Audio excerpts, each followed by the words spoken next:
El hijo volvió del campamento de verano una semana antes. Durante la cena, Beatriz notó que comía con la mano derecha, aunque siempre había sido zurdo. Y de repente sonó el teléfono, era su hijo quien llamaba, pero él estaba sentado frente a ella, y su teléfono yacía sobre la mesa.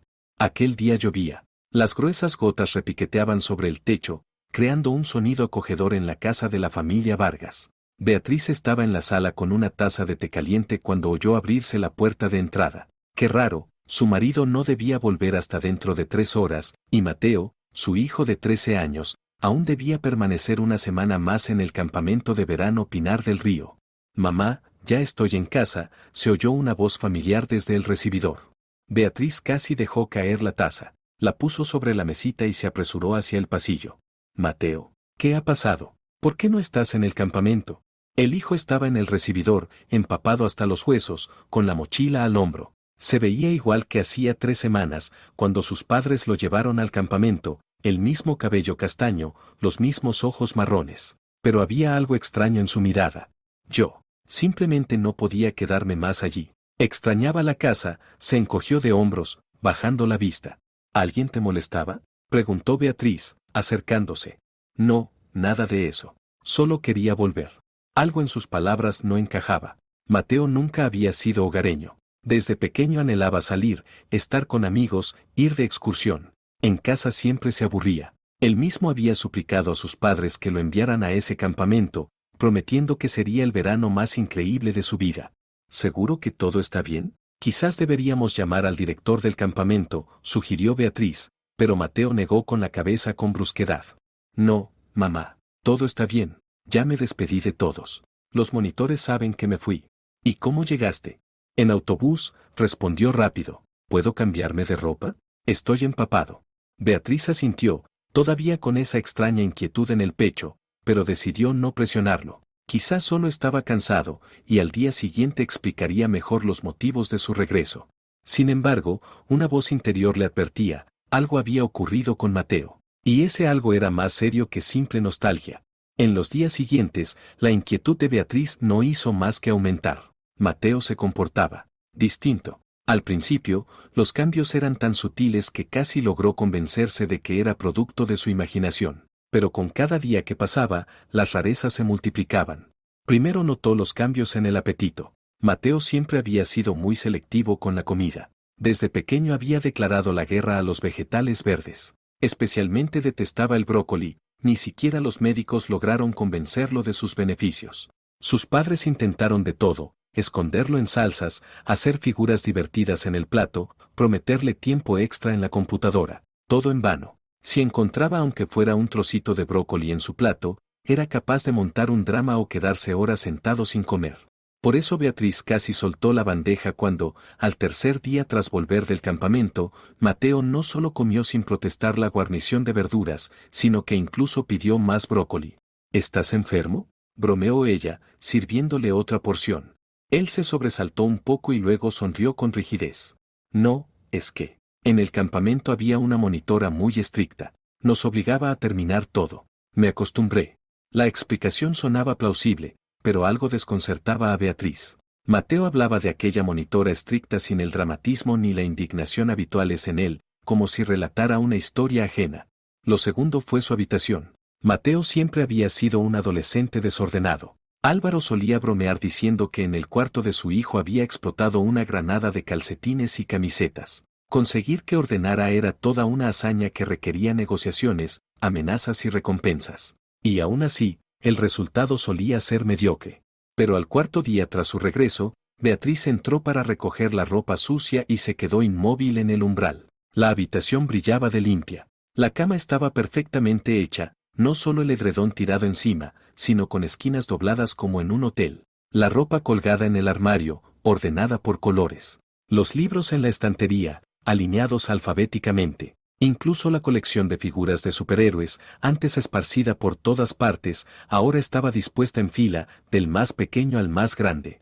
Mateo, lo llamó cuando volvió de la escuela. ¿Ordenaste tú mismo tu cuarto? Él titubeó un instante. Sí, decidí ser más organizado. Es impresionante. Beatriz no sabía si alegrarse o preocuparse. ¿Pero por qué de repente? En el campamento hacían inspecciones diarias de limpieza, respondió sin mirarla a los ojos. Me di cuenta de que el orden ahorra tiempo. No hay que andar buscando las cosas. Tenía lógica, sí, pero a Beatriz la asaltaba la sensación de estar hablando con un desconocido. Mateo jamás había valorado la optimización del tiempo. Lo tercero fueron sus gustos musicales y aficiones. Desde los 12 años, Mateo había estado obsesionado con el rock. Su cuarto estaba lleno de pósters de Arctic Monkeys, The Black Keys y 21 Pilots. Ahorraba para comprarse una guitarra eléctrica y hasta formó una banda con sus amigos, Residuos Atómicos, donde era el vocalista. Álvaro lo llevaba a conciertos, y Beatriz se tapaba los oídos cuando ensayaban en el garaje.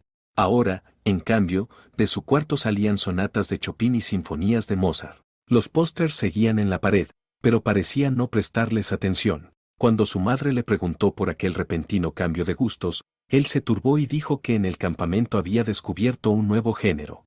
Teníamos un taller de música, explicó. El profesor decía que la música clásica ayuda a concentrarse. ¿Y tu grupo?, preguntó Beatriz. ¿Teníais planes de tocar en la escuela este curso? Mateo frunció el ceño. No sé, tal vez todo eso era una tontería. Esa música es, vaciló, como infantil. ¿Infantil? Mateo siempre había defendido con pasión sus grupos favoritos, discutiendo sobre letras y composiciones. Y ahora, de pronto, infantil. A esos cambios musicales se sumaron otros. Abandonó su patineta, dejó de jugar videojuegos, la PlayStation acumulaba polvo y en su lugar lo encontraba leyendo biografías, libros de historia y hasta poesía, cosas que antes le aburrían mortalmente. Una noche Beatriz lo halló en el patio trasero, sentado en un banco, contemplando las estrellas con fascinación. ¿Admirando el cielo?, preguntó ella, sentándose a su lado. Sí, respondió en voz baja. Son tan infinitas. Nunca noté que te interesara la astronomía. Él se sobresaltó, como si lo hubieran descubierto en algo prohibido.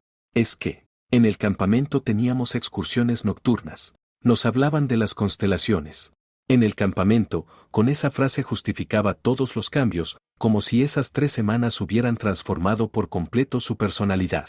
Pero lo más inquietante, lo más inexplicable, fue que Mateo empezó a escribir con la mano derecha. Su hijo siempre había sido zurdo desde pequeño. Beatriz recordaba cómo en el jardín de infancia una maestra intentó reeducarlo, obligándolo a escribir con la derecha hasta que los padres intervinieron. Y ahora lo encontró haciendo la tarea con la derecha. La letra era temblorosa, insegura, pero él seguía con terquedad, mordiéndose el labio inferior. Mateo, ¿qué haces?, preguntó ella sorprendida. ¿Por qué escribes con la derecha? Él se sobresaltó, con una mirada confundida, casi culpable. En el campamento había un taller de caligrafía. Nos enseñaban a usar la mano derecha, para estimular el cerebro. Es útil para la neuroplasticidad. Beatriz lo observó con atención. Pero se nota que te incomoda. Nunca antes escribías así. Es solo práctica, mamá, replicó con fastidio. Me acostumbraré. ¿Pero para qué? Escribes perfectamente con la izquierda. Él dejó el bolígrafo, mirándola con una expresión de desesperación.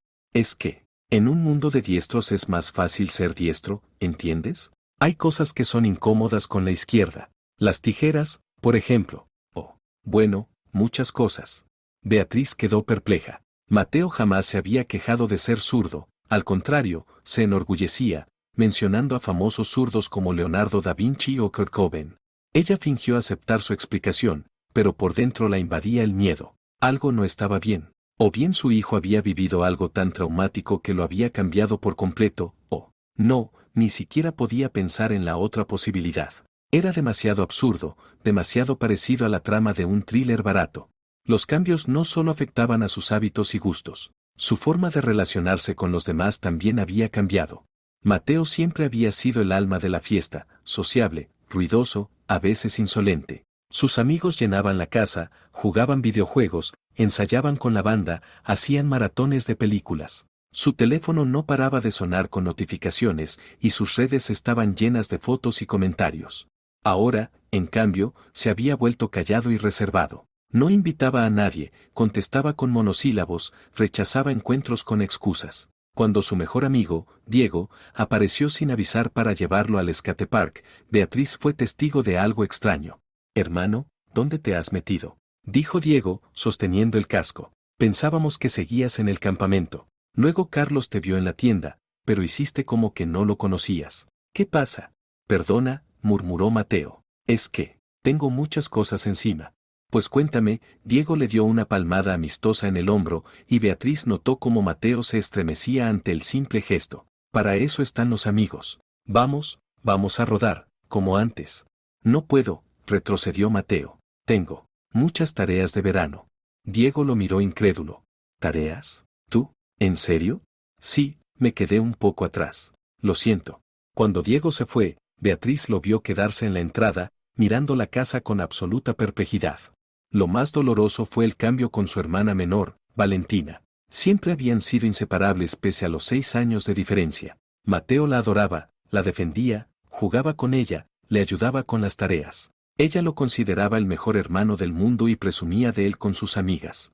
Ahora parecía evitarla. No respondía a sus preguntas, se encerraba cuando ella intentaba mostrarle sus dibujos o contarle cosas de la escuela. Valentina estaba desconcertada y herida.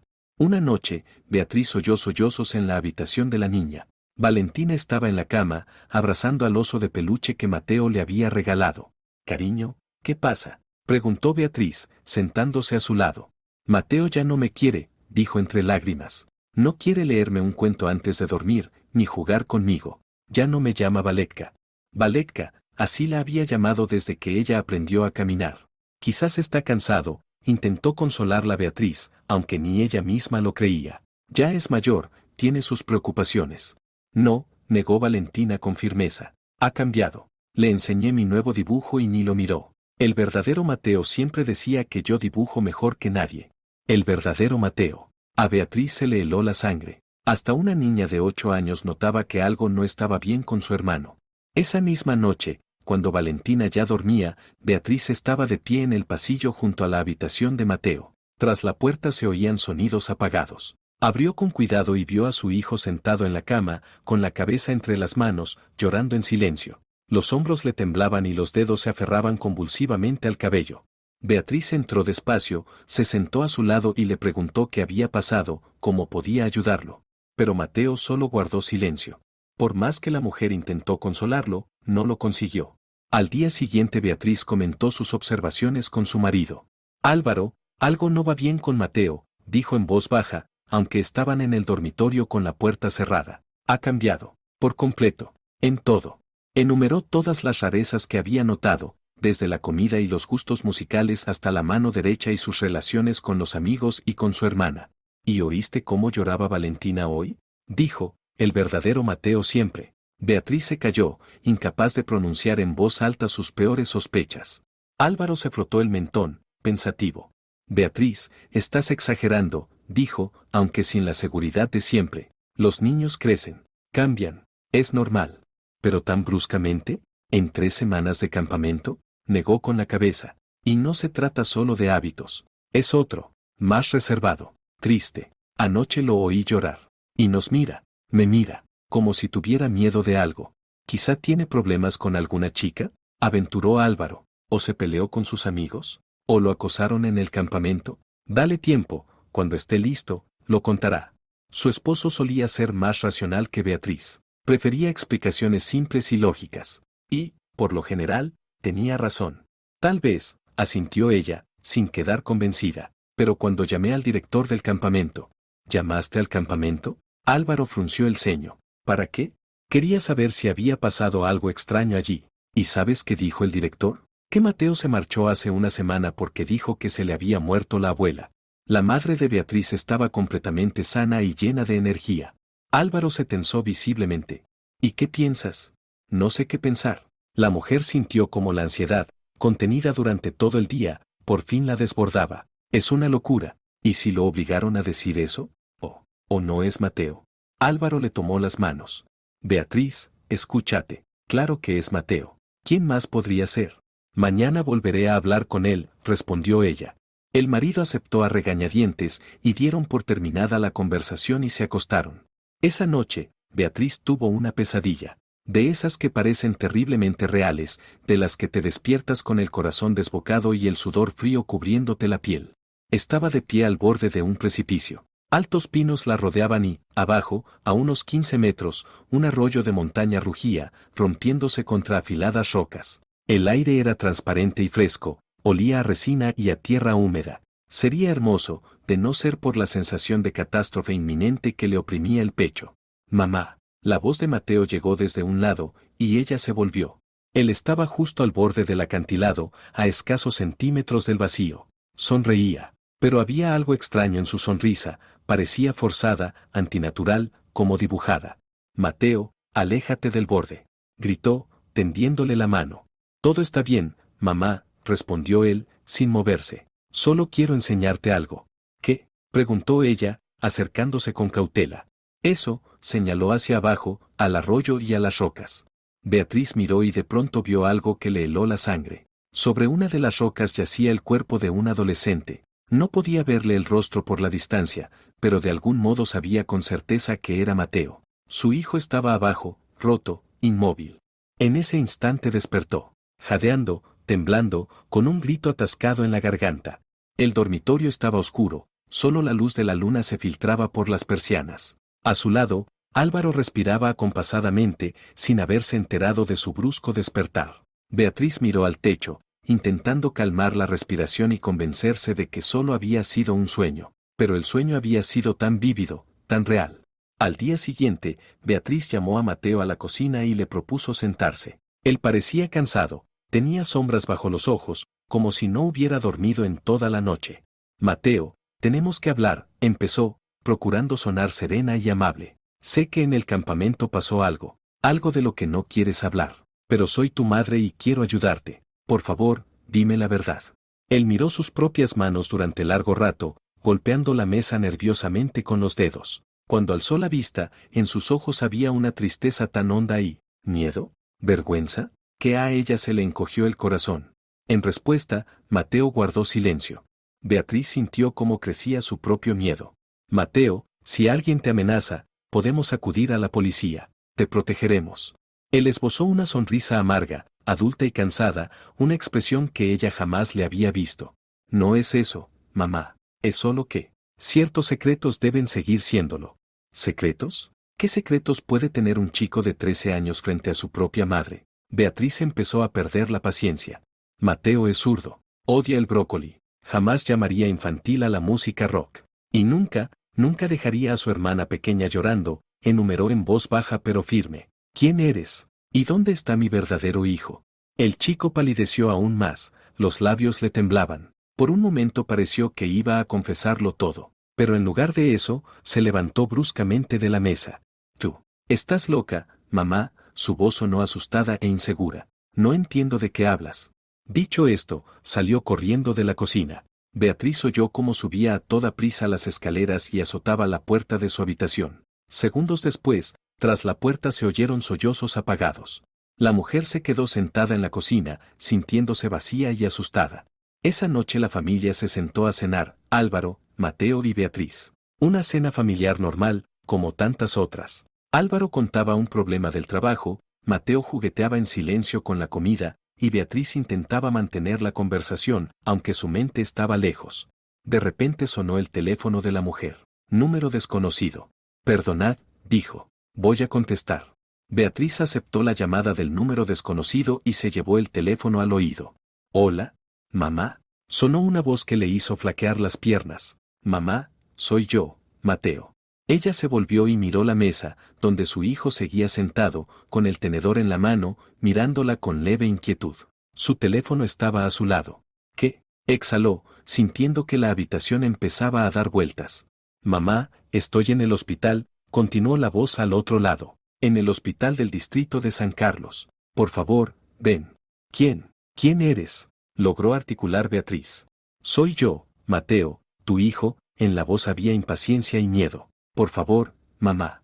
Sintió algo frío atenazarle el corazón. Esa voz se parecía tanto a la de Mateo. Yo iré enseguida, dijo. Espérame. Beatriz colgó y se volvió hacia la mesa. Álvaro y Mateo la miraban con preocupación. ¿Quién era? Preguntó Álvaro. Ella miró a su hijo, su rostro familiar y de pronto tan ajeno, y algo dentro de ella se quebró por completo. Era un compañero del trabajo, mintió. Hay un problema con un proyecto. Tengo que ir a la oficina ahora mismo. ¿Ahora? Álvaro frunció el ceño. Ya son casi las 9. El plazo vence mañana, intentó hablar con calma, aunque por dentro era un torbellino. Volveré lo antes posible. Beatriz tomó el bolso y las llaves del coche, evitando mirar al Mateo. Algo en su mirada había cambiado, apareció cautela y, le pareció, miedo. Al salir de casa, encendió el coche y se dirigió al hospital del distrito de San Carlos, a 40 minutos de camino. Durante todo el trayecto su mente buscó desesperadamente una explicación racional a lo que estaba ocurriendo. ¿Sería una broma cruel? ¿Algún conocido de Mateo decidió divertirse así? Oh, no, no podía, no quería admitir la posibilidad de que el chico que vivía en su casa los últimos días no fuera su hijo. Cuando Beatriz llegó al hospital, eran casi las 10 de la noche. Se acercó al mostrador de admisión y, intentando sonar tranquila, preguntó: «Disculpe, busco a un paciente llamado Mateo Vargas. Me llamaron para decirme que está aquí». La enfermera comprobó algo en el ordenador. «Sí, Mateo Vargas está en la habitación 304, tercera planta. ¿Es usted familiar?» «Soy su madre», respondió Beatriz, con las palabras atascándose en la garganta. «Perfecto, puede subir a verlo». La mujer le dio las gracias y se dirigió al ascensor. El corazón le latía tan fuerte que parecía que iba a salírsele del pecho. No sabía a quién, o a qué, esperaba encontrar en la 304. Al salir del ascensor en la tercera planta, Beatriz caminó lentamente por el pasillo buscando la habitación. Por fin la halló y, respirando hondo, llamó a la puerta. Adelante, se oyó una voz débil desde dentro. Abrió y entró. La habitación era pequeña, con una cama junto a la ventana. En la cama yacía un chico pálido, con la cabeza vendada y un brazo enyesado. Cuando volvió la cabeza y la vio, los ojos se le agrandaron y una leve sonrisa apareció en su rostro. «Mamá», susurró. Beatriz se quedó petrificada en el umbral, incapaz de dar un paso, porque el chico de la cama era Mateo, su Mateo, con esa mirada que ella conocía de toda la vida. «Mateo», la voz de la mujer temblaba. «¿Eres realmente tú?» Él asintió, con lágrimas brillándole en los ojos. «Sí, mamá, soy yo». Beatriz se acercó a la cama, todavía sin dar crédito. Con cuidado, temiendo que se desvaneciera, extendió la mano y le tocó la mejilla. Estaba tibia y real. «¿Qué pasó, Mateo?», susurró. «¿Por qué estás en el hospital? ¿Quién es el chico que vive en nuestra casa? ¿Por qué se parece exactamente a ti?» Mateo inspiró hondo, como reuniendo fuerzas para un largo relato. «¿Gabriel?», roncó Mateo. «¿Gabriel está viviendo en nuestra casa?». «¿Quién es Gabriel?», preguntó ella, con lágrimas en los ojos. «Mi hermano gemelo biológico. Ustedes y papá me han mentido todo este tiempo. Yo no soy su hijo». Beatriz se dejó caer en la silla junto a la cama, sintiendo que el suelo se abría bajo sus pies. ¿Un gemelo? Pero Mateo no tenía un hermano gemelo. No podía ser. «¿De qué hablas?», susurró. «Tú no tienes hermano». Mateo esbozó una sonrisa débil. «Yo también lo creía hasta este verano, hasta que conocí a Gabriel en el campamento. Perdónanos. Tu padre y yo no queríamos decirte que no eres nuestro hijo biológico. Te adoptamos cuando eras muy pequeño. Pero no tenías hermano, al menos eso nos dijeron». El hijo la miró fijamente. Tenía los ojos enrojecidos.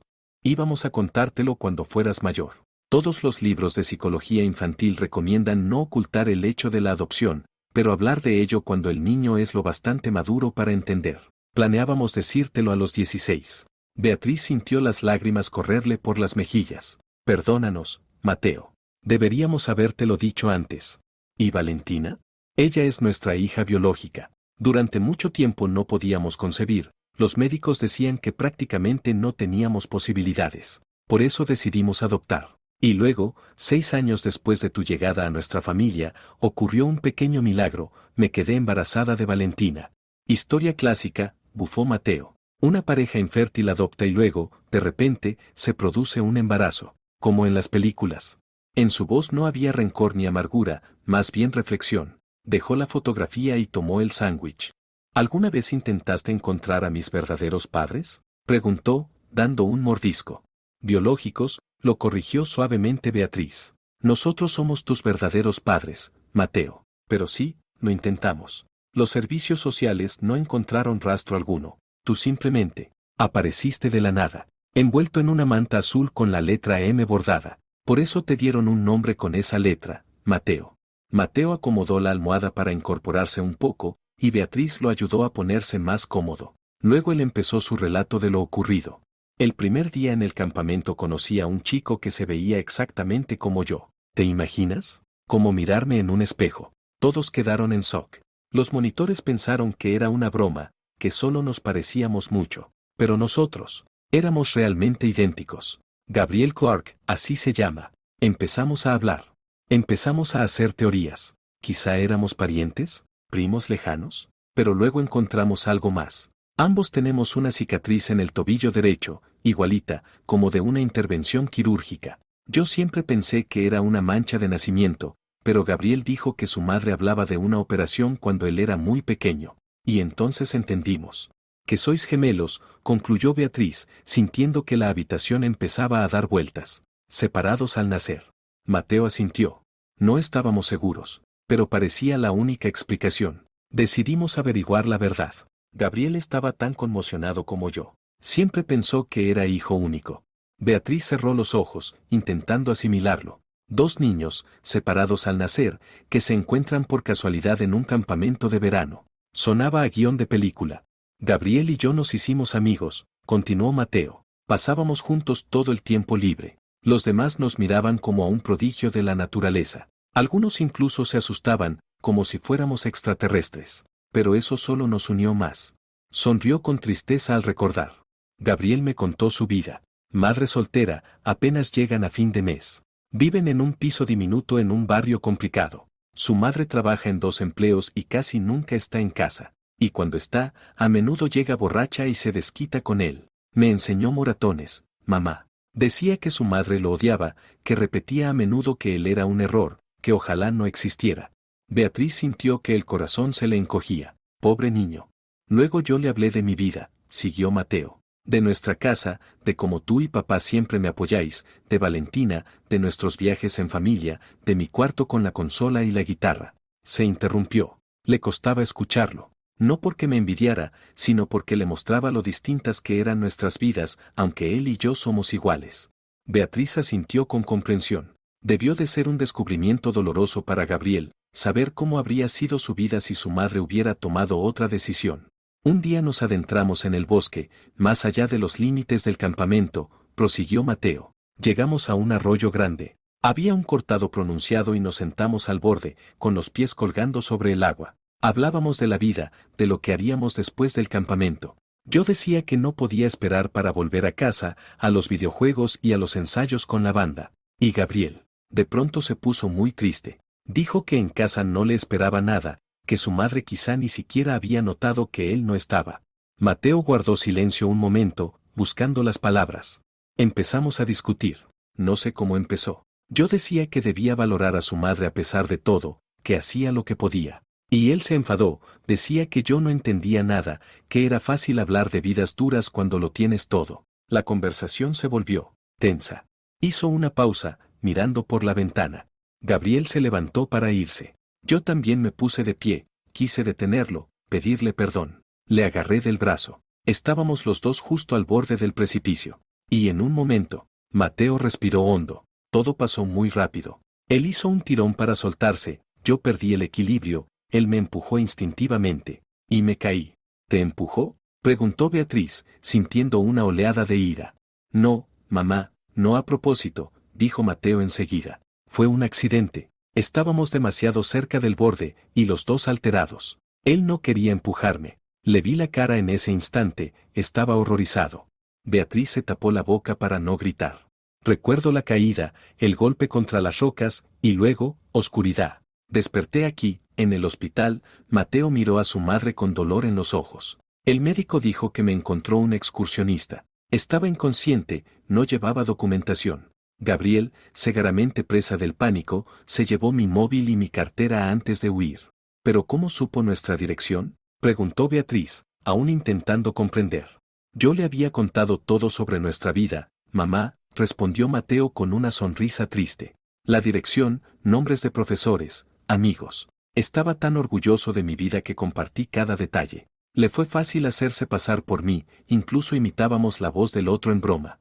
Pero no lo sabía todo. Las minucias. Que eres zurdo, que odias el brócoli, Que nunca escuchas música clásica, añadió Beatriz. Oh, Mateo, lo abrazó de nuevo, con cuidado de no lastimar el brazo. Lo siento tanto. Mateo sonrió débilmente. No podía saber cada detalle. Nos parecemos por fuera, pero somos personas distintas, con experiencias distintas. Tengo que llamar a tu padre, dijo Beatriz, sacando el teléfono. Contarle todo y... No. Mateo le agarró la mano con una fuerza inesperada. Por favor, no. No ahora. No quiero que llaméis a la policía ni nada. Gabriel. No quiso matarme. Fue un accidente. Y probablemente cree que estoy muerto. Beatriz quedó sorprendida por su serenidad. Mateo, pero él. Ocupó tu lugar. Nos engañó. Fingió ser tú. Porque no tenía a dónde ir, mamá, dijo Mateo con suavidad. No puedo culparlo. Si nos hubiéramos cambiado los papeles, si yo hubiera crecido con su madre y él con vosotros. ¿Quién sabe qué hubiera hecho yo en su lugar? Su compasión la dejó pasmada. Después de todo lo sucedido, aún encontraba fuerzas para sentir lástima por el chico que quizá había sido la causa de sus heridas.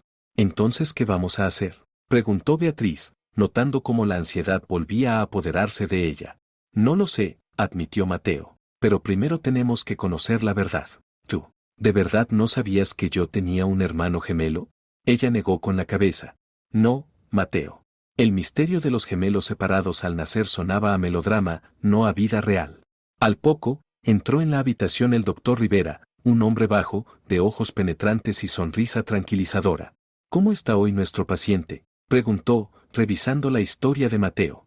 Mateo se incorporó sobre los codos. Estoy bien, doctor. Casi no me duele la cabeza, y el brazo. Bueno, se aguanta. El médico asintió, le revisó las pupilas y la venda de la cabeza.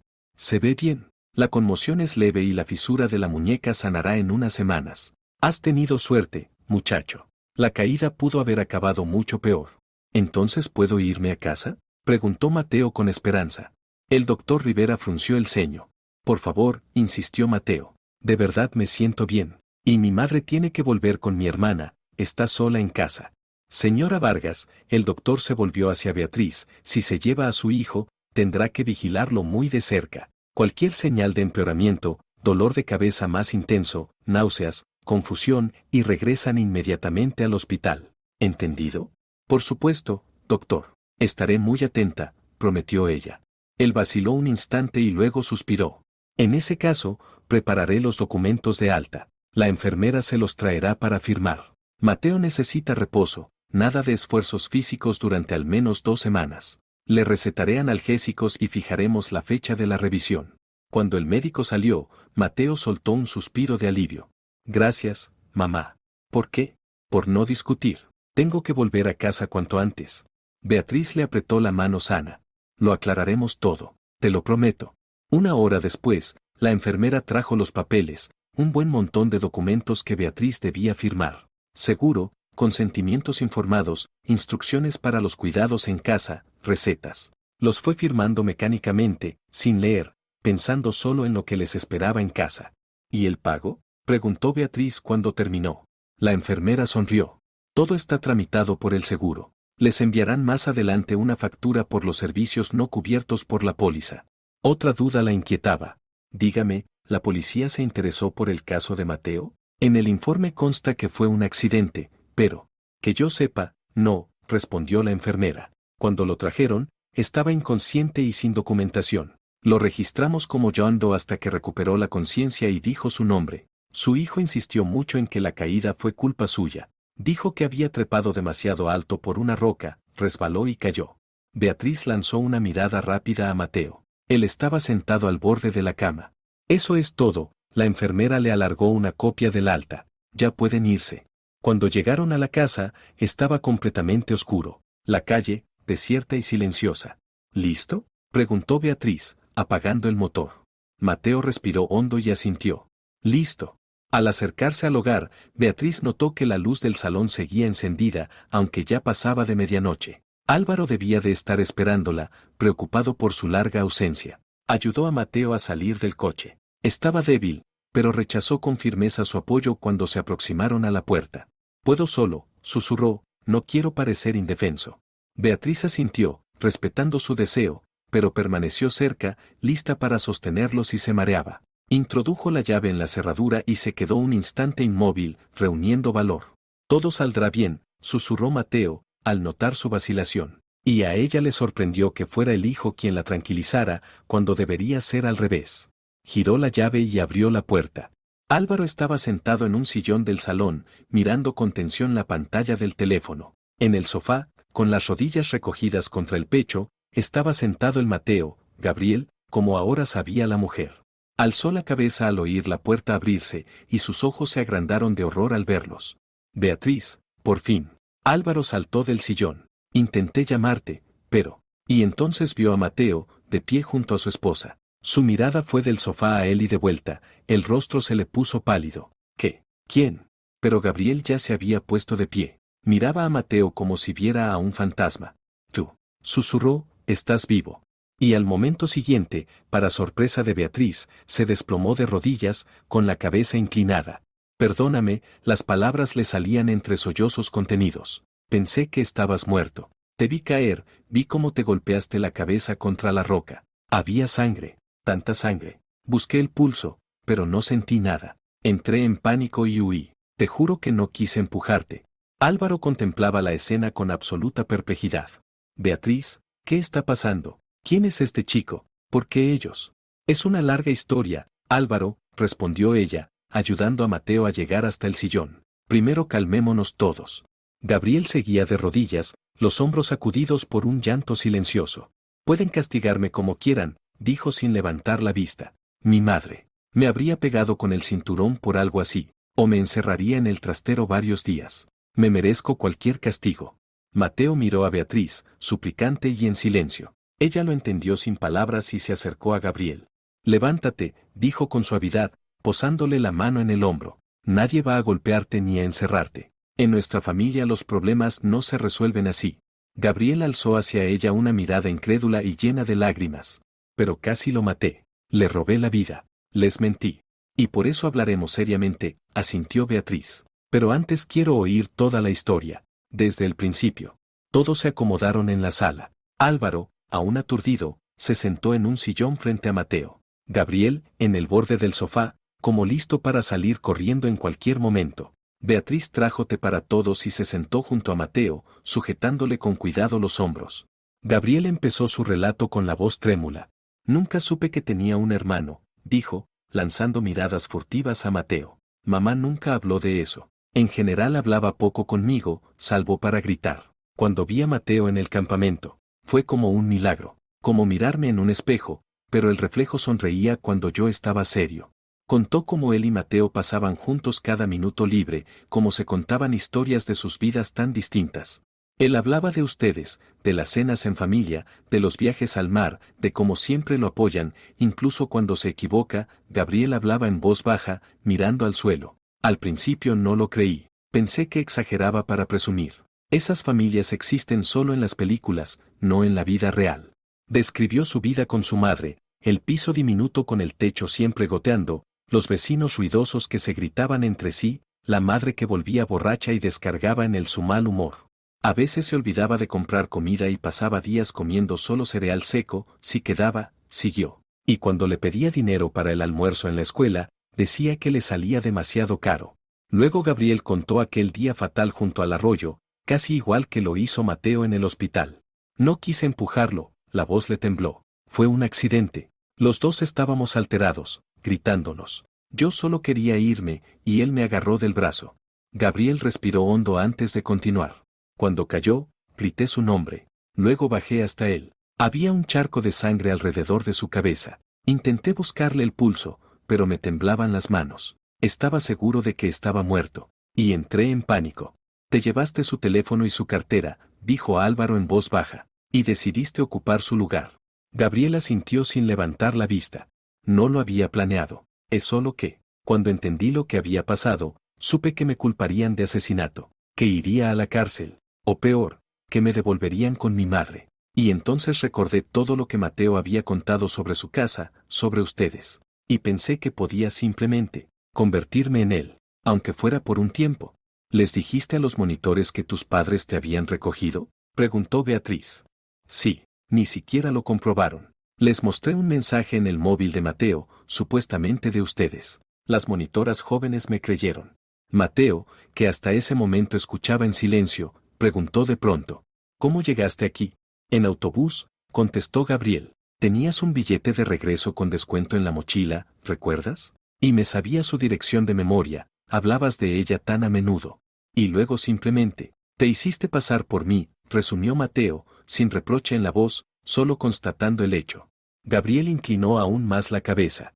Lo intenté, de verdad lo intenté, pero había tantas cosas que no sabía, que eres zurdo, que odias el brócoli, que escuchas esa música tan ruidosa. Sonrió débilmente. Pensé que tu madre lo había notado desde el primer día. Me miraba como si me viera por dentro. Porque una madre siempre reconoce a su hijo, dijo Beatriz con dulzura, aunque sean idénticos como dos gotas de agua. ¿Saben qué fue lo más extraño? Dijo de pronto Gabriel, con un matiz de nostalgia. Vivir una vida normal. Simplemente, normal. Donde nadie grita, ni pega, ni te dice que ojalá no existieras.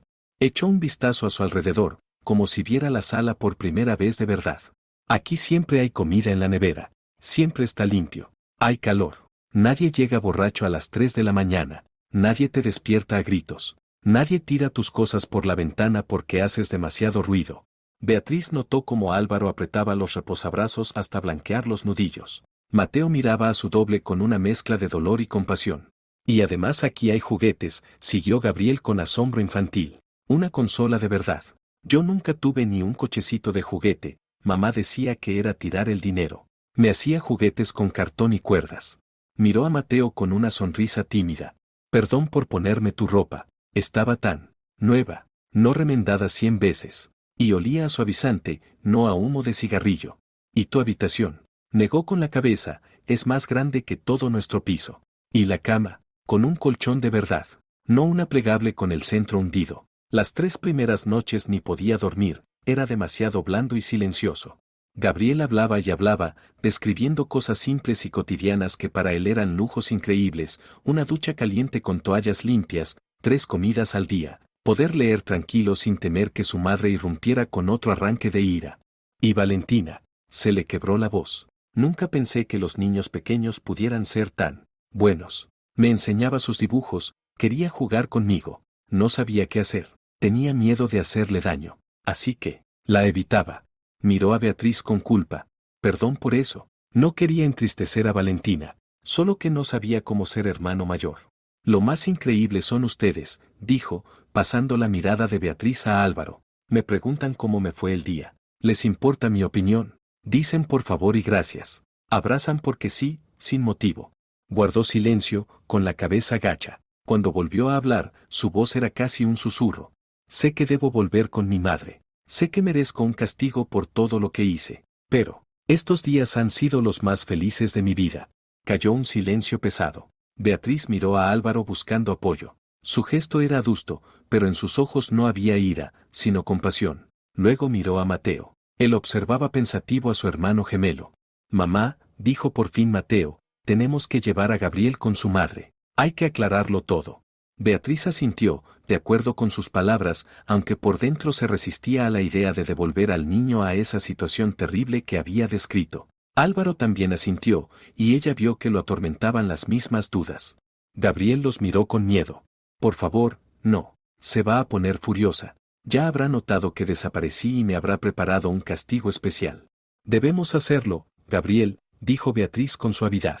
No podemos simplemente dejarte aquí, por mucho que me gustaría. Tu madre es tu tutora legal. Si no te devolvemos, podrían acusarnos de secuestro. Y queremos oír su versión, añadió Álvaro. ¿Cómo fue que tú y Mateo terminasteis separados? Porque nunca te habló de un hermano gemelo. Mateo, de pronto, se levantó del sofá y se acercó a Gabriel. Le tendió su mano sana. Iré contigo. Nos enfrentaremos juntos a tu madre. Gabriel miró la mano tendida con incredulidad. ¿Por qué? Después de todo lo que hice. Porque eres mi hermano, respondió Mateo, simplemente. Y no voy a dejar que vuelvas a quedarte solo. A la mañana siguiente, la familia fue a la dirección que dio Gabriel. Era un edificio de apartamentos deteriorado, en un barrio conflictivo a las afueras. Las ventanas de la planta baja estaban tapiadas con tablones, del portal salía un olor a humedad y a gatos, el ascensor no funcionaba. Quinto piso, Puerta 512, dijo Gabriel en voz baja cuando empezaron a subir por la escalera estrecha y descascarada.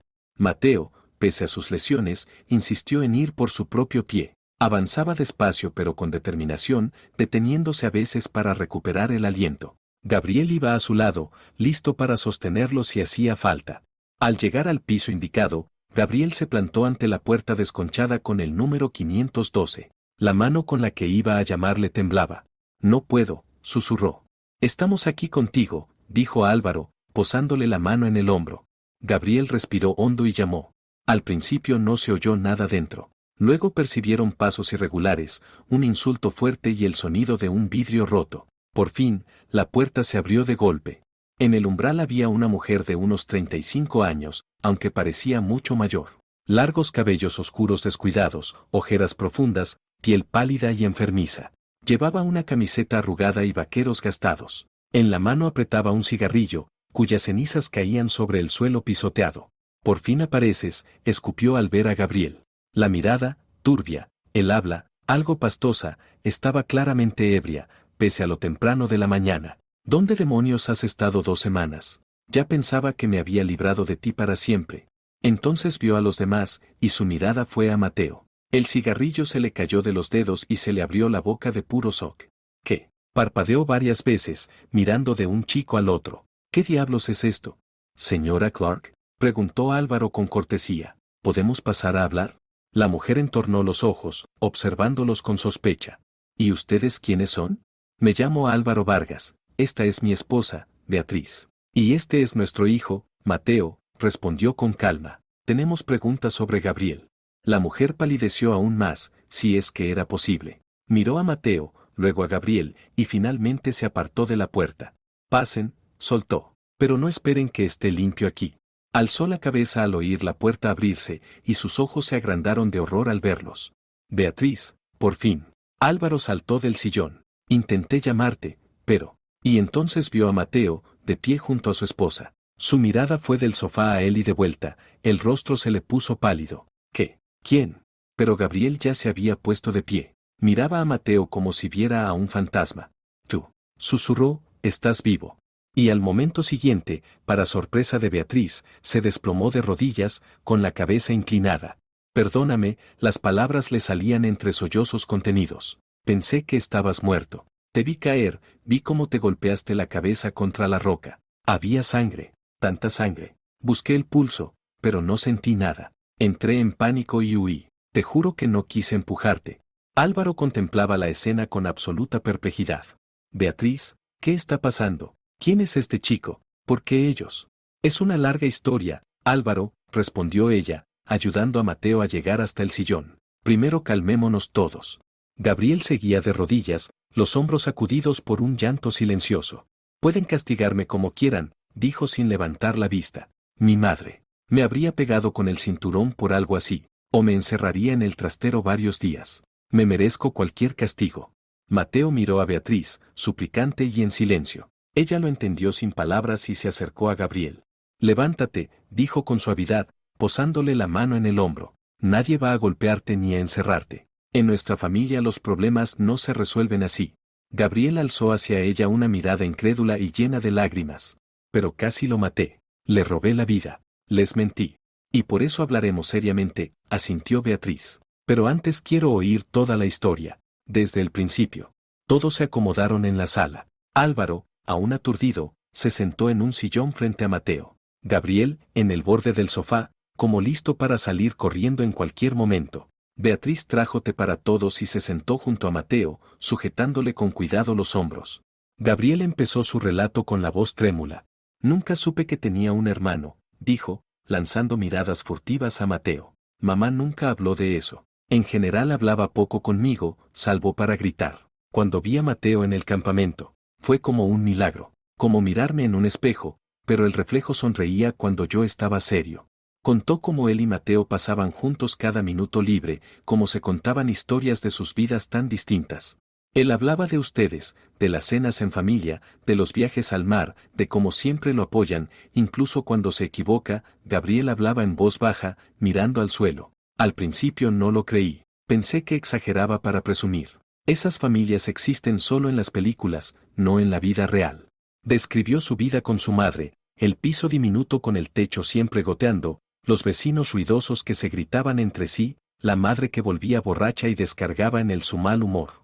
A veces se olvidaba de comprar comida y pasaba días comiendo solo cereal seco, si quedaba, siguió. Y cuando le pedía dinero para el almuerzo en la escuela, decía que le salía demasiado caro. Luego Gabriel contó aquel día fatal junto al arroyo, casi igual que lo hizo Mateo en el hospital. No quise empujarlo, la voz le tembló. Fue un accidente. Los dos estábamos alterados, gritándonos. Yo solo quería irme, y él me agarró del brazo. Gabriel respiró hondo antes de continuar. Cuando cayó, grité su nombre. Luego bajé hasta él. Había un charco de sangre alrededor de su cabeza. Intenté buscarle el pulso, pero me temblaban las manos. Estaba seguro de que estaba muerto. Y entré en pánico. Te llevaste su teléfono y su cartera, dijo Álvaro en voz baja. Y decidiste ocupar su lugar. Gabriela sintió sin levantar la vista. No lo había planeado. Es solo que, cuando entendí lo que había pasado, supe que me culparían de asesinato, que iría a la cárcel, o peor, que me devolverían con mi madre. Y entonces recordé todo lo que Mateo había contado sobre su casa, sobre ustedes. Y pensé que podía simplemente convertirme en él, aunque fuera por un tiempo. ¿Les dijiste a los monitores que tus padres te habían recogido?, preguntó Beatriz. Sí, ni siquiera lo comprobaron. Les mostré un mensaje en el móvil de Mateo, supuestamente de ustedes. Las monitoras jóvenes me creyeron. Mateo, que hasta ese momento escuchaba en silencio, preguntó de pronto. ¿Cómo llegaste aquí? En autobús, contestó Gabriel. Tenías un billete de regreso con descuento en la mochila, ¿recuerdas? Y me sabía su dirección de memoria, hablabas de ella tan a menudo. Y luego simplemente, te hiciste pasar por mí, resumió Mateo, sin reproche en la voz, solo constatando el hecho. Gabriel inclinó aún más la cabeza. Lo intenté, de verdad lo intenté, pero había tantas cosas que no sabía, que eres zurdo, que odias el brócoli, que escuchas esa música tan ruidosa. Sonrió débilmente. Pensé que tu madre lo había notado desde el primer día. Me miraba como si me viera por dentro. Porque una madre siempre reconoce a su hijo, dijo Beatriz con dulzura, aunque sean idénticos como dos gotas de agua. ¿Saben qué fue lo más extraño?, dijo de pronto Gabriel, con un matiz de nostalgia. Vivir una vida normal, simplemente, normal, donde nadie grita, ni pega, ni te dice que ojalá no existieras. Echó un vistazo a su alrededor, como si viera la sala por primera vez de verdad. Aquí siempre hay comida en la nevera, siempre está limpio, hay calor, nadie llega borracho a las 3 de la mañana, nadie te despierta a gritos, nadie tira tus cosas por la ventana porque haces demasiado ruido. Beatriz notó cómo Álvaro apretaba los reposabrazos hasta blanquear los nudillos. Mateo miraba a su doble con una mezcla de dolor y compasión. Y además aquí hay juguetes, siguió Gabriel con asombro infantil. Una consola de verdad. Yo nunca tuve ni un cochecito de juguete, mamá decía que era tirar el dinero. Me hacía juguetes con cartón y cuerdas. Miró a Mateo con una sonrisa tímida.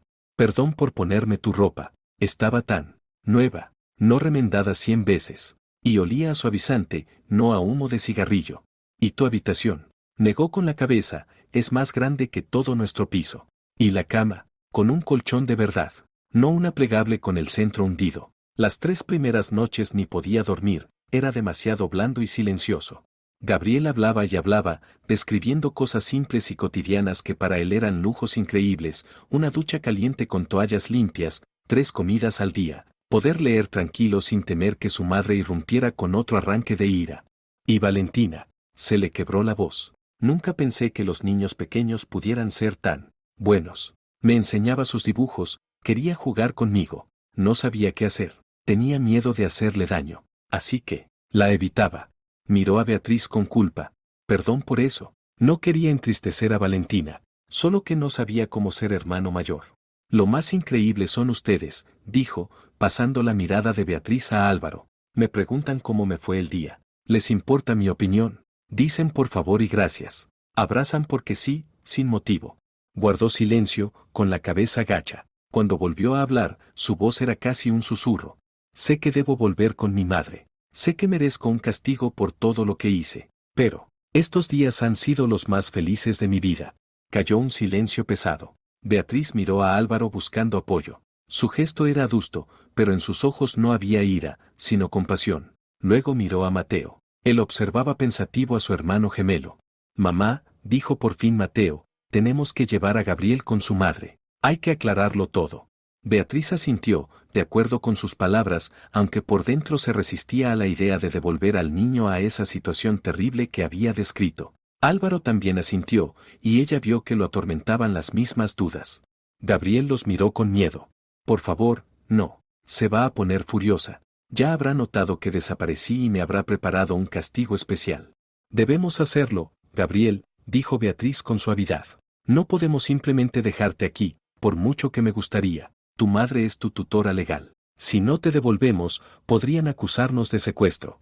Y queremos oír su versión, añadió Álvaro. ¿Cómo fue que tú y Mateo terminasteis separados? Porque nunca te habló de un hermano gemelo.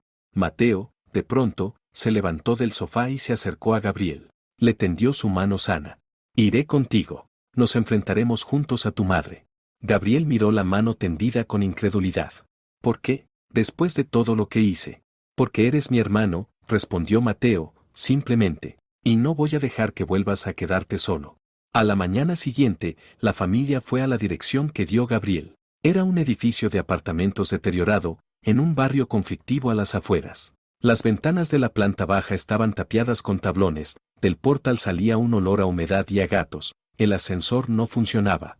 Quinto piso, puerta 512, dijo Gabriel en voz baja cuando empezaron a subir por la escalera estrecha y descascarada.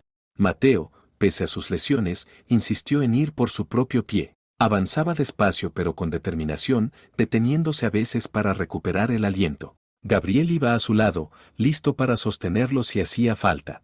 Al llegar al piso indicado, Gabriel se plantó ante la puerta desconchada con el número 512. La mano con la que iba a llamarle temblaba. No puedo, susurró. Estamos aquí contigo, dijo Álvaro, posándole la mano en el hombro. Gabriel respiró hondo y llamó. Al principio no se oyó nada dentro. Luego percibieron pasos irregulares, un insulto fuerte y el sonido de un vidrio roto. Por fin, la puerta se abrió de golpe. En el umbral había una mujer de unos 35 años, aunque parecía mucho mayor. Largos cabellos oscuros descuidados, ojeras profundas, piel pálida y enfermiza. Llevaba una camiseta arrugada y vaqueros gastados. En la mano apretaba un cigarrillo, cuyas cenizas caían sobre el suelo pisoteado. Por fin apareces, escupió al ver a Gabriel. La mirada, turbia, el habla, algo pastosa, estaba claramente ebria, pese a lo temprano de la mañana. ¿Dónde demonios has estado 2 semanas? Ya pensaba que me había librado de ti para siempre. Entonces vio a los demás, y su mirada fue a Mateo. El cigarrillo se le cayó de los dedos y se le abrió la boca de puro shock. ¿Qué? Parpadeó varias veces, mirando de un chico al otro. ¿Qué diablos es esto? Señora Clark, preguntó Álvaro con cortesía. ¿Podemos pasar a hablar? La mujer entornó los ojos, observándolos con sospecha. ¿Y ustedes quiénes son? Me llamo Álvaro Vargas. Esta es mi esposa, Beatriz. Y este es nuestro hijo, Mateo, respondió con calma. Tenemos preguntas sobre Gabriel. La mujer palideció aún más, si es que era posible. Miró a Mateo, luego a Gabriel, y finalmente se apartó de la puerta. Pasen, soltó. Pero no esperen que esté limpio aquí. Fue la subestimación del siglo. El piso era una sola habitación con una diminuta cocina separada por una barra. La única ventana estaba tapada con una sábana raída. Por todas partes había botellas vacías, colillas y ropa sucia. En un rincón había una cama estrecha con el colchón hundido, la misma plegable de la que había hablado Gabriel. Al lado, una caja con algunas cosas que, al parecer, hacía de armario. El aire estaba viciado, con un pesado olor a tabaco, alcohol y ropa sin lavar. Beatriz vio cómo Mateo, instintivamente, se cubría la nariz con la mano, pero la bajó enseguida al notar la mirada culpable de Gabriel. La madre de Gabriel se dejó caer en la única silla y encendió otro cigarrillo. Bueno, ¿y qué quieren?, preguntó, expulsando el humo hacia ellos. Quisiéramos saber por qué nunca le habló a Gabriel de su hermano gemelo, preguntó Álvaro sin rodeos.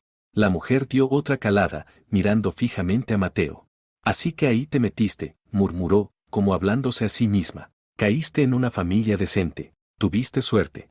Señora Clark, repitió Álvaro con firmeza. ¿Puede explicarnos qué ocurrió? Soltó una risita corta y seca. ¿Qué ocurrió? Repitió. Pasó la vida, eso pasó. Me quedé embarazada de un tipo que me juraba amor eterno, y en cuanto supo de los gemelos se largó. Yo no firmé por dos, lo imitó con sorna. Me quedé sola, sin dinero, sin trabajo, con dos críos llorando. ¿Se imaginan cuánto cuestan los pañales para dos? ¿Las leches? ¿Los médicos? Aplastó la colilla contra el borde de la mesa, dejando una marca negra. No podía alimentar a dos. A duras penas podía con uno. Así que llevé al otro al orfanato. Lo envolví en una manta azul que había tejido mi madre, asintió hacia Mateo. Parece que eras tú. Enhorabuena, te tocó la mejor parte del trato. ¿Pero por qué nunca se lo dijo a Gabriel? Preguntó Beatriz, conteniendo la ira que le hervía por dentro. Tenía derecho a saber que tenía un hermano. ¿Y qué iba a cambiar eso? Replicó con aspereza. Solo le habría añadido sufrimiento, saber que por ahí tenía un gemelo viviendo una vida mejor. ¿Saben lo difícil que es criar sola a un hijo? Sobre todo cuando tú misma sigues siendo casi una niña. ¿Pero por qué precisamente yo? Insistió Mateo. ¿Por qué no Gabriel? ¿O por qué no los dos? La pregunta era cruel, pero Beatriz entendía la necesidad de Mateo de saberlo. ¿Por qué, entre dos bebés idénticos, eligió a uno y renunció al otro? ¿La verdad?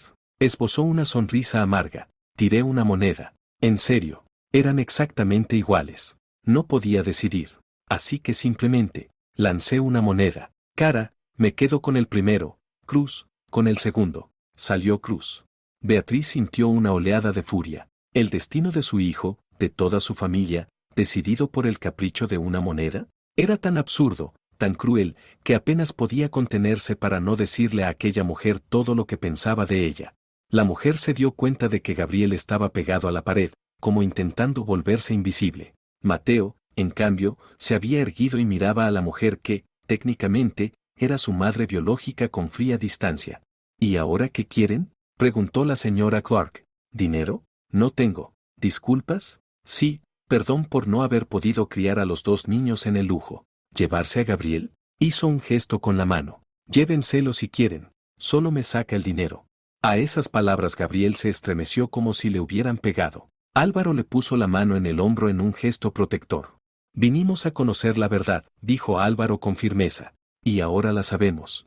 Salieron del piso en un silencio denso. Gabriel caminaba con la cabeza gacha, Mateo a su lado. Álvaro apretaba con fuerza la mano de Beatriz, y ella notó que él temblaba de rabia contenida. Solo cuando se sentaron en el coche, Beatriz consiguió articular palabras. Gabriel, lo siento mucho. No podemos simplemente llevarte con nosotros. Hay leyes. Lo entiendo, respondió él en voz baja. Gracias por. Se trabó, por haberme dejado sentir, aunque fuera unos días, lo que es tener una familia de verdad. Lo dejaron en la entrada del edificio. Gabriel trató de sonreír, pero los labios le temblaban. Adiós, Mateo, dijo, tendiéndole la mano. Siento que todo haya salido así. Pero Mateo no estrechó la mano. En su lugar, abrazó con fuerza a su hermano con el brazo sano. Esto no es una despedida, dijo con firmeza. Encontraré la manera de verte. Se marcharon, dejando a Gabriel de pie junto al portal. En el retrovisor, Beatriz lo veía seguir el coche con la mirada, haciéndose cada vez más pequeño hasta desaparecer. La semana siguiente transcurrió intentando volver a la normalidad. Mateo se recuperaba de la lesión, Valentina estaba feliz de que su verdadero hermano hubiera vuelto, y Álvaro se sumergió en el trabajo. Beatriz, en cambio, no podía dejar de pensar en Gabriel, el chico con los ojos de Mateo y un alma llena de dolor. Los esposos hablaron largo cada noche, barajando opciones. ¿Era posible llevarse legalmente a Gabriel? ¿Qué posibilidades tenían de obtener la tutela? ¿Qué diría Mateo si decidían luchar por su hermano? Resultó que Mateo ya había tomado una decisión por ellos. El sábado por la noche, exactamente una semana después de la visita a la señora Clark, estalló una fuerte tormenta. Beatriz y Álvaro estaban en la sala, escuchando la lluvia golpear el techo. Mateo estaba en su cuarto, supuestamente haciendo deberes. De repente, sonó el timbre. Los esposos se miraron. ¿Quién vendría con ese tiempo? Álvaro abrió la puerta y, en el umbral, vieron a Gabriel. Estaba empapado, con una mochila al hombro, tiritando de frío. Tenía un ojo morado y un moretón reciente en el pómulo. Yo no sabía a dónde más ir, susurró. Beatriz corrió hacia él, lo metió en casa y le quitó el abrigo mojado. ¿Qué pasó? ¿Quién te pegó? Mamá, contestó sin levantar la vista. Se enteró de que llamaba a Mateo. Hablábamos todos los días, ¿saben? Él me dio su número nuevo. cuando encontró la nota con el número. En ese momento apareció Mateo en la escalera. Miró a Gabriel y su rostro se torció de ira al ver los moratones. «Viniste», dijo bajando. «Te estaba esperando». «¿Tú? ¿Me esperabas?», repitió Gabriel. Mateo asintió. «Sabía que vendrías, tarde o temprano. Te preparé un sitio». Señaló hacia arriba, y Beatriz comprendió por fin que el ruido que había oído esos días era Mateo moviendo los muebles de su cuarto para hacer sitio a una segunda cama.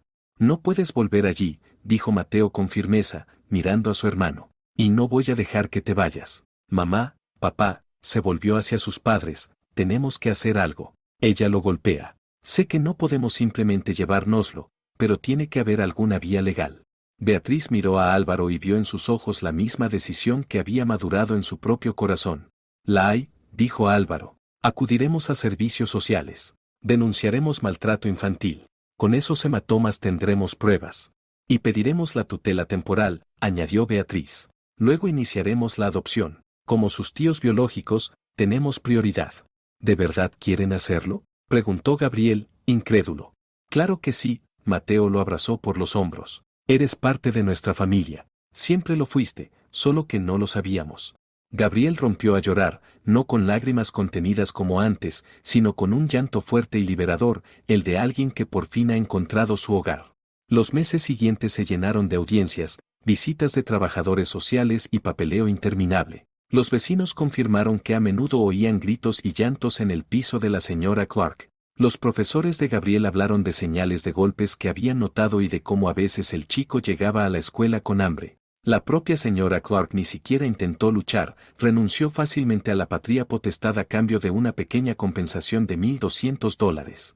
Antes de Navidad, la familia recibió la autorización oficial para adoptar a Gabriel. Fue el día más feliz de sus vidas, el día en que la familia, por fin, quedó completa. Mateo y Gabriel compartían habitación, pero eso parecía estrechar aún más su vínculo. Eran como dos mitades de un todo, distintos, pero complementarios. Mateo enseñaba a Gabriel a tocar la guitarra y a andar en skate. Gabriel ayudaba a Mateo con matemáticas y le enseñó a jugar al ajedrez, juego que había aprendido en la biblioteca, donde pasaba horas para no volver a casa. Valentina adoraba a sus dos hermanos mayores. Los obligaba a jugar con muñecas, les dibujaba retratos en los que siempre aparecían cogidos de la mano. Gabriel fue cambiando poco a poco. Sus ojos, antes llenos de miedo y desconfianza, ahora brillaban de alegría. Empezó a sonreír, primero rara y tímidamente, luego cada vez más. Se apuntó a deportes, entró en el club de ajedrez, hizo amigos. Cada día descubría pequeñas alegrías de las que había estado privado toda su vida anterior. A veces, al mirar a los dos chicos, tan parecidos por fuera y tan distintos de carácter, Beatriz pensaba en los extraños giros del destino que los habían reunido de nuevo. En el encuentro casual en el campamento de verano, en la caída del acantilado. Todo pudo haber sido distinto, Mateo pudo haber salido gravemente herido, Gabriel pudo no haber encontrado el camino hacia ellos, ella pudo no haber notado aquellas pequeñas incongruencias que delataban el intercambio. Pero todo ocurrió como debía. Su familia ganó un nuevo miembro, un chico que siempre había debido ser parte de ella. Un año después, al celebrar el primer aniversario de la adopción de Gabriel, Beatriz le preguntó a Mateo si se arrepentía de tener que compartir ahora la habitación, la atención de los padres y a los amigos con su hermano. Mateo la miró sorprendido. «Mamá, gané un hermano. A mi verdadero hermano gemelo. ¿Cómo podría lamentarlo?». Sonrió mirando a Gabriel, que en ese momento ayudaba a Valentina a decorar galletas con glaseado en la cocina. «¿Sabes? A veces pienso que debo agradecerle al destino aquella caída. Sin ella, nunca habríamos sabido la verdad. Gabriel seguiría viviendo en aquel piso horrible y yo ni sospecharía que tengo un hermano que necesita ayuda». Beatriz abrazó a su hijo, con el corazón rebosante de orgullo por él, por su capacidad de perdonar, por su madurez, por su amor sin límites. «Estoy orgullosa de ti, Mateo», susurró. «Has traído de vuelta a casa una parte de nuestra familia que siempre debió estar con nosotros». De la cocina estalló una carcajada. Al parecer, Gabriel había dicho algo gracioso y Valentina reía con su risa clara de niña.